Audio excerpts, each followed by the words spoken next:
up, y'all? What up, y'all? How's everybody doing tonight? Hope everybody's doing all right. This is a really early morning stream. So, if you catch the replay, you catch the replay. So, y'all, I was just over there on the Fight Club, honey. And the conversation tonight was a little bit out of control, right? Because the conversation starts off with them talking about the young lady, you know, Mrs. Robinson, Miss Robinson, the young lady that just, was brutally attacked by mates on a vacation. And of course, y'all know how these conversations go. No matter what, it is always a woman's fault for everything that happens to her, and women shouldn't travel without a man, and blah, blah, this and blah, blah, that. And it's a conversation that gets to be utterly disturbing because what it does is it paints the picture that in fact a lot of these people really just simply hate women. Like even when she's passed away, they can't just let this woman exist in any type of peace and tranquility.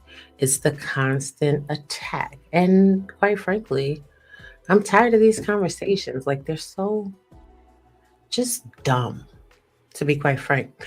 Anyway, of course, as the evening progresses, the conversation turns into, you know, what everybody gathers around to talk about. Oh, single parent households versus two parent households. And two parent households are better because it gives a foundation and blah, blah, blah, blah, blah, blah, blah, blah, blah, whatever. So, right, me, I'm sitting up there and I'm having conversations because, funnily enough, out of the 8 people on the panel, 7 were raised in single parent households. Like, and you have people that are phenomenally successful over there, or at least that's what they say. And it's like, okay, you were raised in a single parent household and you're successful, but you're going to say those are outliers. And it makes me wonder if 84% of the households in America are single mother households, and single mothers are raising all the men, and single mothers are raising these people that are degenerate and just locked up, and nothing positive is coming out of the household. Number one, where are the fathers in the equation? Because the reality is, I know plenty of men that are good fathers and they can't be kind of kept away from their kids. Like, that just is what it is. Like, no matter what's going on, no matter, if they feel a situation is unfair or they have to pay an amount of money that they don't want to pay, whatever, to whatever, they're going to be there and they're going to take care of their kids and pour into them. What I find is that a lot of men make excuses, especially on these panels. And it's very interesting when you look at the overall dynamic of people on these panels, right? Because somehow people are so marauded that they believe these teeny tiny spaces on YouTube somehow represent the majority of the community.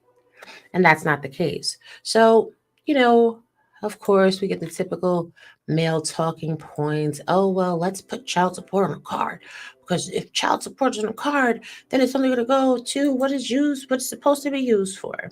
And anybody that has good working sense knows that according to Cornell law, child support is supposed to be for the upkeep of the child, to pay for housing expenses, medical expenses, food and clothing, shelter, etc. It's to provide assistance with their activities of daily living.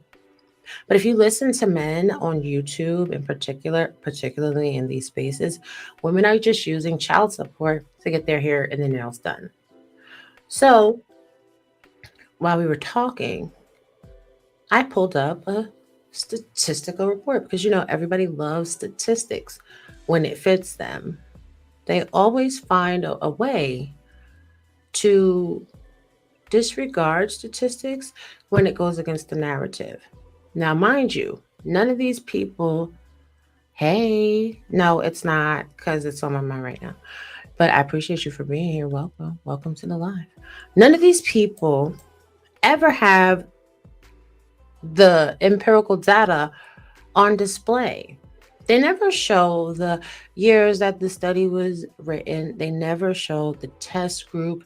It's always from some randomized site. It doesn't come from the National Institute of Health. It doesn't come from the census. It doesn't come from any tangible and quantifiable resource that actually looks at as many people in the scope of the society as it possibly could, right? Which is cool. I mean, that's the type of things they like. Now, while we were on this panel, I got bored with the conversation. Like it was one of those circular conversations that kind of go nowhere. And I was like, well, you guys have it.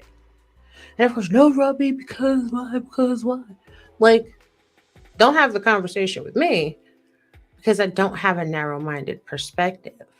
Because I've actually lived a life, because I know a lot of people that come from two-parent households as well as people that come from single-parent households that are successful in a high regard or not successful in a high regard. I know people that come from married families that are in jail, doing 25 to life for murder, that are serial killers. I know people that come from single parent homes that are world athletes.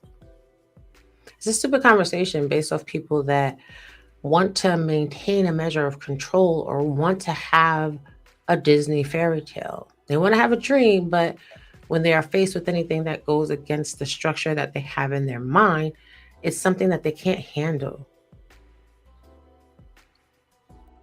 You're right. I should. This is not going to be a long one. This is going to be 20 minutes or less because the conversation is always overdone. But let's get into the meat and potatoes of it. This comes from the Census Bureau. And this was published, let me show y'all the date, in 2020. This was issued in May 2020. It takes a couple of years for them to actually populate all the data into tangible resources so that it can be used to taught and to be so it can be used to teach and explore. In every single year from 1993, the prevailing majority of society did not receive payments or only received partial payments. These are facts. In fact, in the past couple of years, the poverty status of all families and custodial parent families with children under 21 years old has been dwindling. These are the facts. It's not fiction. And unlike most people that have these conversations on these spaces, I can actually show you empirical data, which is why these people get on my nerve when they're talking and they show nothing. This shows the employment status of custodial parents by sex and poverty status.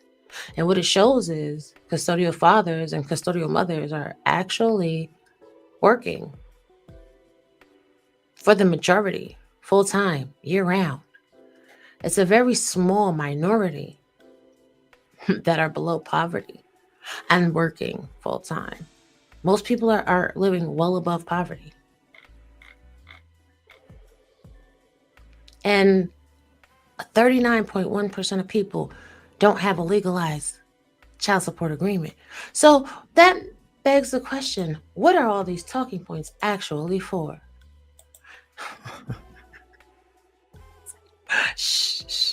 What are all these talking points for? The talking points are basically this.